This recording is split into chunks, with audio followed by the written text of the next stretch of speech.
This is Mamie Brown's baby boy. I always say that all that I am and all that ever hope to be, I owe to my mother. Because she had a third grade education, she never had any children herself, and she decided that she wanted to adopt some children. And I had a problem. How could one woman raise 7 children who couldn't take care of themselves, but 7 grown people couldn't take care of one woman? How many of you understand I had a problem with that, all right? How many of you know that family is very important? Yeah. So I said no, and I resigned immediately. I left my clothes, my car, everything. I moved quickly, and I shocked them. When I rung the doorbell, a friend of my mother's named Mildred said, "Mamie, Leslie's here." And I heard my mother say in the background, "I knew he would come. I knew he would come." How many of you have someone that you care about, that you want them to know that you will be there for them? Raise your hands, please. And so that was one of my goals, was to take care of my mother. How many of you have someone that you'd like to take care of, that's special to you? Raise your hands, please. Fantastic. I'm going to share with you how you can do that. Just with something that you have, and that is your voice, your story. Now I want you to tell me, the next thing is, what is your financial goal? What is a financial freedom number that once you achieve that your life will be different? That it will give you more time to be able to take care of people that you care about, that you'll be able to travel. How many of you love to travel? Raise your hands, please. The last 2.5 years, I traveled to 23 countries. I love to travel. And how many of you like to travel and change lives and have somebody else pay for it? Raise your hand. Oh, you better listen to the brother up in here, Come on. I'm about to hook you up, all right? Next thing is, I want you to think about your social contribution. I'm a 20-year cancer conqueror because of God's grace and mercy. And so one of the things that I'm going to be doing, me and Dr. Julie Van Putten, where is she, is teaching people they're more powerful than cancer. Stand up, love. Let them see you, please. Business partner and love of my life. Give her a round of applause.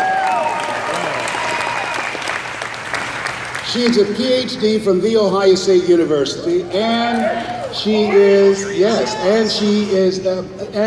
a medical doctor. She's a PhD and an MD. Only 1% of doctors that have that distinction, and she has that. And you talk about brilliant. I mean, do I look good for 70? Come on now. All right, yes indeed. So, you know, people talk about anti-aging. My goal is, I don't mind getting older. I just don't want to get old. But I want you to think about your social contribution. This stage of my life, I'm training people. I'm training speakers and looking for proteges, because I got here because somebody saw something in me at a time that I did not see something in myself. Yeah. So how many of you have a story? Raise your hands, please. Good. Shake someone's hand on your right and left and say, your story has value. Your story has value. Your story has value. Your story has value. How many of you like to learn how to make money with your story? Raise your hands, please. Very good. Now you make sure you email me. Where's the number up here? I can't see from this angle where I am. Is it up there, Dr. Julie? Yes. You write that information down. Email me 333-4444. Take pictures of it and send it to your friends, because I started out as a trainer, and when I saw how profitable it was, I then decided that this is something that I love to do. How many of you love to change people's lives? Raise your hands, please. Very good. Now, most people don't know, and I applaud you for still being here. Most people don't know 95% of the people who filed bankruptcy last year did so because of medical expenses. I resigned from the Ohio legislature to go back to take care of my mother.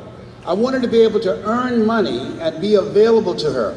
I couldn't go out and get a job with my background. I was born in a poor section of Miami, Florida called Liberty City, an abandoned building on a floor with a twin brother. When we were 6 weeks of age, we were adopted by Mrs. Mamie Brown. And so I had made a commitment to her that I was going to take care of her.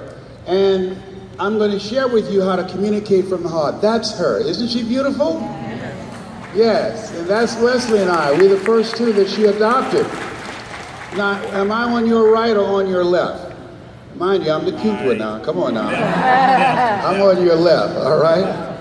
And so I wanted to take care of her. I do, and I'm planning on doing some training with young people and teaching them strategies, and particularly adopted kids and foster kids. They've been having some major challenges. Many of them become incarcerated when they are able to when they turn 18. You know, it's very, very challenging. So my goal is working with young people, change their mindset, teach them how to be effective communicators, teach them how to dress like a prospect rather than a suspect. Teach them how to develop relationships that's an asset to them rather than a liability, and teach them how to become successful, how to become entrepreneurs, even if they have a felony, how to begin to break out of that rut. And so this passion of mine is born out of the help that I got from a gentleman that I had the good fortune to eulogize just a few months ago, Mr. Leroy Washington. I never forget when I came in his room. He said, "Young man, go to the board and work this problem out for me." I said, "Sir, I can't do that." He says, "Why not?" I said, "I'm not one of your students." He said, "Look at me." I said, "Yes, sir. Go to the board and work the problem out anyhow." I said, "I can't, sir." The other students started laughing, saying, "He's Leslie. He's got a twin brother, Wesley. His brother is smart. He's DT. What's DT? He's the dumb twin." And I said, "I am, sir."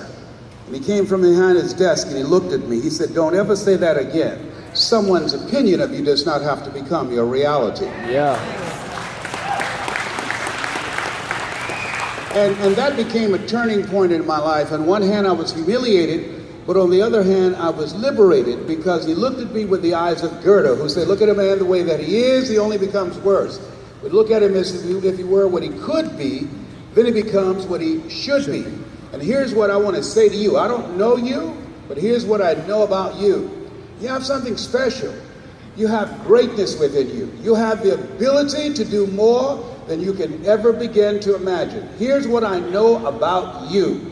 There's something in you, in your heart of hearts, that if you did not know in your heart of hearts, not consciously, but subconsciously, that you could do what I've done plus more, you'd have left just like everybody else. You'd be out of here. I think this is a moment in destiny. There are no accidents. I remember being seated in the audience. And this young man spoke, and it changed my life. For 14 years, I wanted to get involved in changing people's lives and helping people and speaking on stage with Zig Ziglar, Dr. Norman Vincent Peale, and Jim Rohn. And I would go and see them, and my heart would say, "I can do that." But by the time I got to my car, I was being practical and logical. And my mind said, "You can't do that. You don't even know who your parents are. You can't do that. You were labeled educable mentally retarded and put back from the 5th grade to the 4th grade. And fail again in the 8th grade. You can't do that." Ladies and gentlemen, trust me on this. Sometimes it's very important for you to have someone around you who can see in you what you can't see for yourself. Yep. So let me get you. Let's get on the same page. Everybody, hold your right index finger up, please. You don't do anything else. Just join me on this. Put it in your ear. Put it in your ear. Everybody, just join me on this. Come on, let's be little kids right now. And listen to me. You have greatness within you. You have the ability to do more than you can ever begin to imagine. The only reason you did not leave is because I'm going to confirm and validate that which you already know. There's nothing I'm saying that's earth-shattering, but this is your time. This is a moment for you to break out and begin to live the life that wants to live in you. You were born to have great relationships, to be healthy, and to be wealthy. You have greatness within you. Take your finger out. I didn't want it to go in one ear and out the other. So I got you down, up in here, up in here. I'm going to bring that greatness out of you. Trust me, I had no idea. I'm shocked. I have to pinch myself. I had no idea that I could speak to organizations around the world. I had no idea that I was able to generate millions of dollars. Ladies and gentlemen, there are three types of people in life. There are winners, and there are losers, and there are winners who have not discovered how to win. You're here because you know in your heart of hearts, it's in your DNA, you're supposed to be rich. You're not mentally fit to work for somebody for the rest of your life. Come on. That's not who you are. So as you think about your goals and dreams, I'm going to walk you through the process of what I did to buy my mother a home. I said, Mama, she said, what is it, Leslie? I'm going to buy you a home one day just like this. My mother worked on Miami Beach for wealthy families, and I remember following her around, and I can't tell you how much it meant to me to be able to do that for her, because she had only a third grade education, as I mentioned, and she cooked for these families, and we ate the food left over from the families that she cooked for. And she kept their children, and we wore the hand-me-down clothes of the children that she kept. And I said, Mama, when we were going home, I said, when I become a man, when I turn 18, I said, I'm going to be able to buy clothes for us, and we won't have to wear anybody else's clothes. I'm going to be able to buy groceries for us, and we won't have to eat anybody's leftovers. I said, you just watch. She said, Leslie, just be quiet, boy. I said, don't worry. And my brother and sisters, they would laugh at me. I said, you watch, one day I'm going to do that. How many of you had goals and dreams and your family members would laugh at you? Raise your hands. And you could understand. And so I drove my mother in an area of North Miami Beach that I saw that I just knew she would love this house. And when I drove down this street, she said, Leslie, I said, yes, ma'am. She said, slow down, boy. And then I deliberately speeded up. She said, listen to me, slow down. I said, what is it, Mama? She said, look at that house, stop. She said, that is beautiful. She said, if I lived in something like that, I would feel like Mrs. Rockefeller. Mrs. Rockefeller at that time, she was the wife of John D. Rockefeller and very wealthy. I said, you really like that? She said, yes. I said, whoa, okay, very good. So we drove on. Now, here's the thing. Next thing is, develop a skill at something you love. Write that down. And master it. Develop a skill at something that you love. I love to speak. And master it. There's no speaker that'll get on this stage that would know more quotes than I do, that work as hard as I do. Even though I don't have a college education, I take no prisoners and eat the wounded. Ooh. I decided to master this, all right? And so I generated enough money to get the house. I found a coach, I invested in myself, and that's what you've got to do. The people that's been presenting to you have given you options. Most people who are not here, they don't know. In less than 10 years, 1/3 of the jobs that exist now will be gone. At the beginning of the year 2000, over 5 million jobs have left. I saw some of these political commercials on television and the Republicans talking about the Democrats, the number of jobs that have been lost. Trust me on this. Write this down. It's called The Rise of the Robots. It's the article, and Google it, The Rise of the Robots. Technology. These jobs are going to continue to evaporate at an accelerated rate because of technology. Yep. They call it mechanized intelligence, no matter who's in office. So you're in the right place at the right time. You know why? Because this is the age of the entrepreneurs. You're here because you're going to control your own economy. Give yourselves a round of applause, all right? And so you have to think ahead and you have to prepare yourself. So I find something that you love that resonates with you. And so what I'm doing, that resonates with me. I talk in my sleep. My mama used to say, boy, your mouth is like a refrigerator. You can't keep nothing, all right? And so I got the money for the down payment, but something else I did. Whatever goals that you have, follow this process. Get a picture of it so you can see. I took a picture of the house so that I can see it. Next thing is get a 3x5 card. On one side, I wrote, I give thanks for this beautiful home that I purchased for my mother. I had the address and everything in a picture. Why? What am I doing? I'm programming my mind. You have a power in you. You have a source, a dimension of your mind where the answers to everything reside, but most of us never use it. Let me show you how powerful it is. How many of you ever said, I've got to get up tomorrow morning at 7 o'clock, and without the assistance of an alarm clock, you woke up at 7 o'clock? Raise your hands. You were asleep. How did you know when to wake up? You got greatness in you. You have genius in you to do more than you can ever begin to imagine. And so I told myself, I give thanks for the money that I need to buy my mother a home. And I had this picture on a 3x5 card I had on Matthew 7:7. Ask and it shall be given. Seek and ye shall find. Knock and it shall be open. Had that, read that 3 times a day. Looked at the house and said, I give thanks. Worked on creating speaking engagements. Now, mind you, I didn't do it for 14 years because I didn't believe that AT&T, which is my client, current client, just finished speaking for them just a couple of months ago, DirecTV, Procter & Gamble, I didn't believe that they would hire me to come in and teach them how to do something I've never done. I was being practical and realistic. Write this down. Sometimes you got to be unreasonable. That's why we're told, lean not unto thine own understanding. There's some things that you can do that you don't know right now, that does not fit within the realm of logic and reasoning. I've earned, and I don't tell you this to impress you, but to impress upon you.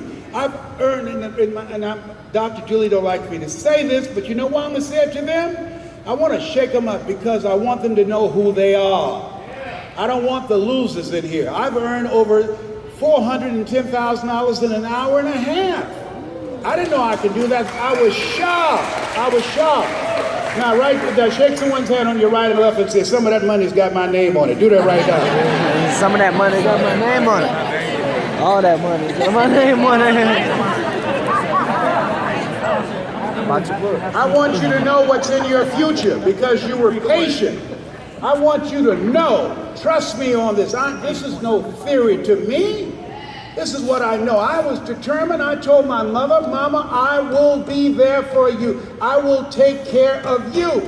And I've read hundreds of books and I've listened to all types of recordings, but I'm telling you what I know. And I'm saying when you leave here, you just make up your mind. Write this down. There's nothing as powerful as a made-up mind. I'm telling you, nothing. I made up my mind I was going to do it. I made up my mind I was going to be successful as a speaker. I followed everybody. I watched them and I studied. And I can't forget the day that I got the money for the down payment. And then I was able to buy the home. And I drove back in the neighborhood. And once again, she said, Leslie, slow down. I started speeding up deliberately. She said, boy, don't have me go upside your head. Slow down. So I slowed down. She said, look at that house. I said, Mama, I know the people in that house. Would you like to meet them? She said, sure. I said, all right, come on. I drove up to the driveway, and Mom was 78 at the time. I ran around and opened the door for her, and we started walking toward the door, and Mama stopped. She said, boy, you sure you know these people? I said, yes, ma'am, Mama, I do. I got to the door, and I couldn't hold it anymore. I reached in my pocket. I put the key in the door. I said, Mrs. Rockefeller, this is your house.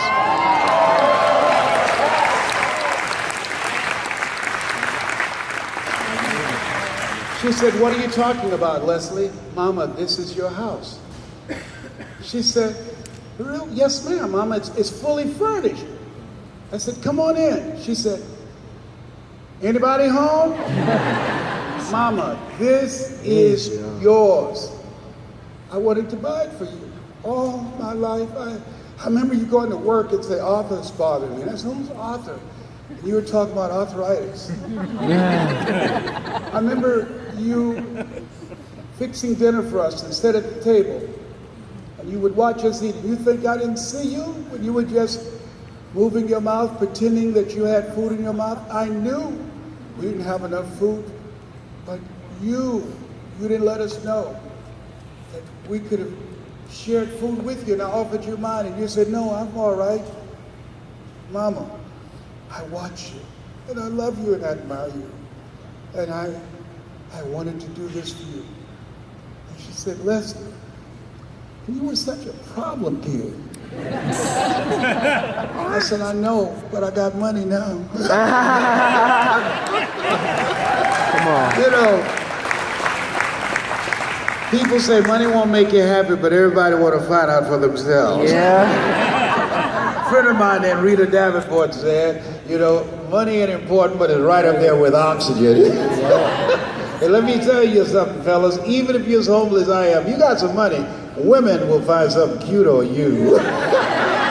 Oh, honey, he's got eyelashes like Tom Cruise.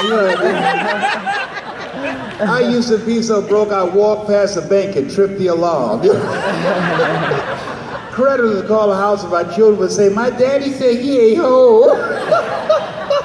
Oh my God. Oh boy.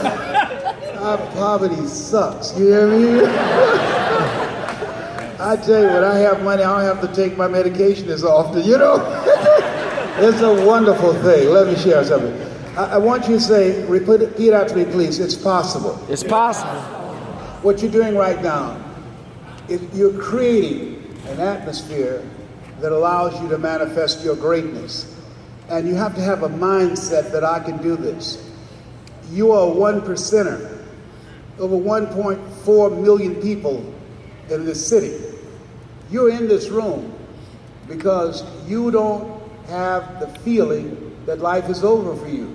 See, there are a lot of people who are not in this room because they don't dream. You have a dream. You're here because there's something in you that you desire. There's a life in you that wants to express. There's a dimension in you that says, this just can't be it. I want more, and I'm willing to do what is necessary to create the next chapter in my life. Give yourselves a round of applause. Bring your energy level up. Bring your energy level up.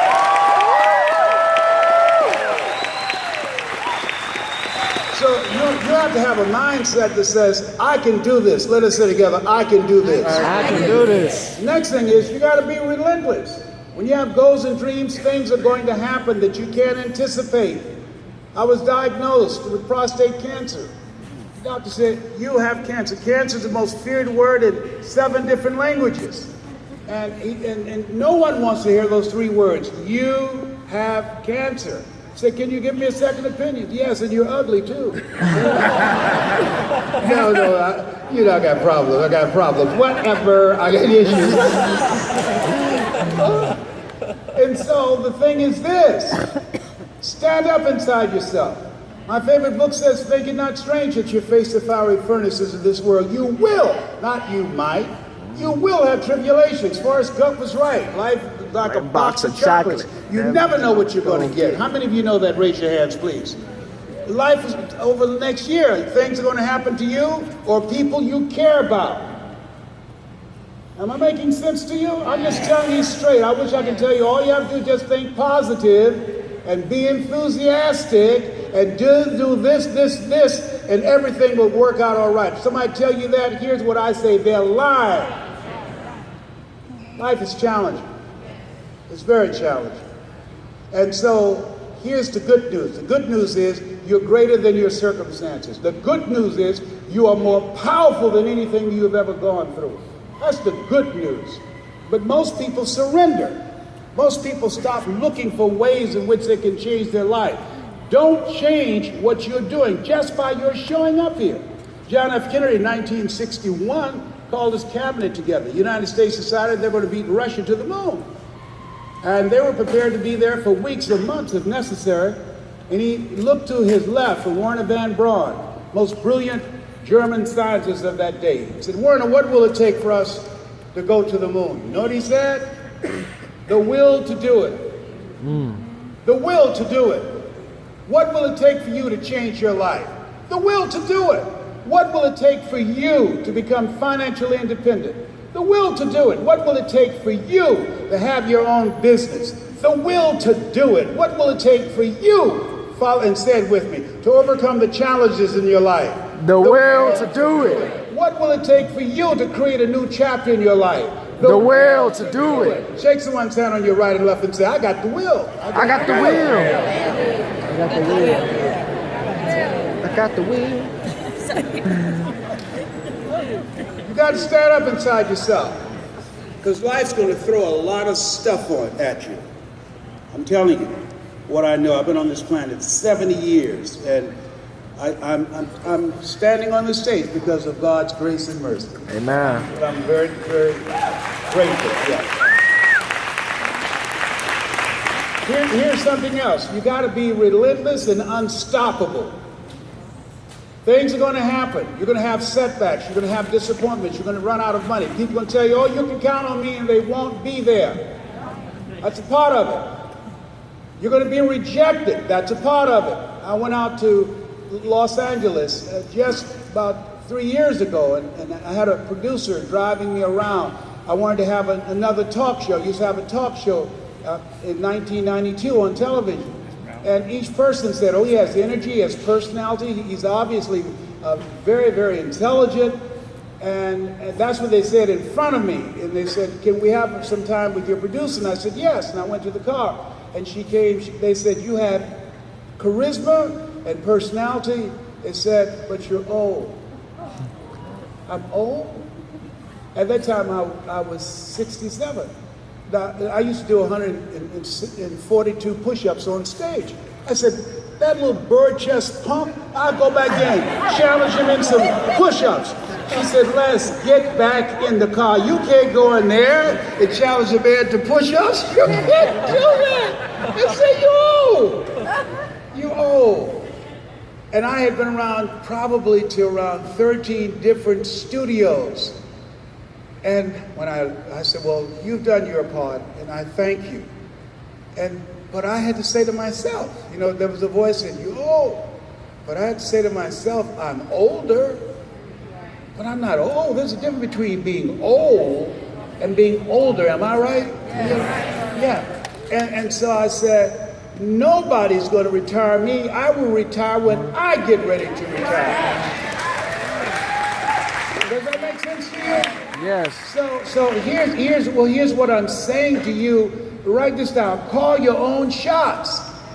Don't settle in with everybody else. Don't sit on the couch and watch other people live their dreams. Call your own shots. Just decide, no. It ain't over till I say it's over. Not over till and I enjoy what I'm doing. And so what I had to do and look at myself and look at my goals and dreams is that you have to be relentless, you have to be unstoppable, and you have to have a mindset that I'm going to do this. Now, here's the other thing. This is major. Upgrade your relationships. You have to upgrade your relationships. I don't hang around people my age because they're too old. And I'm not talking about chronologically, I'm talking about mentally. How they carry themselves. They have retired in their mind. They have no fire. They have no dreams. They're not working toward anything. People with dreams and goals live longer than people without them. More people die after Christmas than any other time of the year. You know why? They said, I just want to see one more Christmas. So you want to have goals and dreams, and you want to be around people who are working on goals and dreams. Why? Because people rub off on you. You earn within $2,000 to $3,000 of your closest friends. When I found that out, I got every broke person out of my life. You hear me? No, this is real. You got to look at the people in your life and ask the question, what is this relationship doing to me? Am I growing mentally and emotionally and spiritually? Is this person a person that's bringing the best out of me? You need to know that because people affect you. When you go for a walk, I read this in Sidney Poitier's book, The Measure of a Man. He said, when you go for a walk with someone, something happens without being spoken. He said, either you adjust to their pace or they adjust to your pace. Come on. Whose pace have you adjusted to? Ooh. You want to think about that. Because if you want to achieve your goals, many people will never achieve their goals and dreams because they're weighed down by people who have toxic energy, they have no dreams, they have no goals, they're very negative and pessimistic about life. And they zap you, they're like emotional vampires. They zap you of your strength. And so you need to look at your relationships and decide to upgrade your relationships. Everybody repeat after me, please. Let go. Let go Or be dragged. or be dragged. Yeah, see, some people you need to let go or they're going to drag you down. Now, I don't even take phone calls after unless I screen them, including my family. Write this down. Number one, is it positive?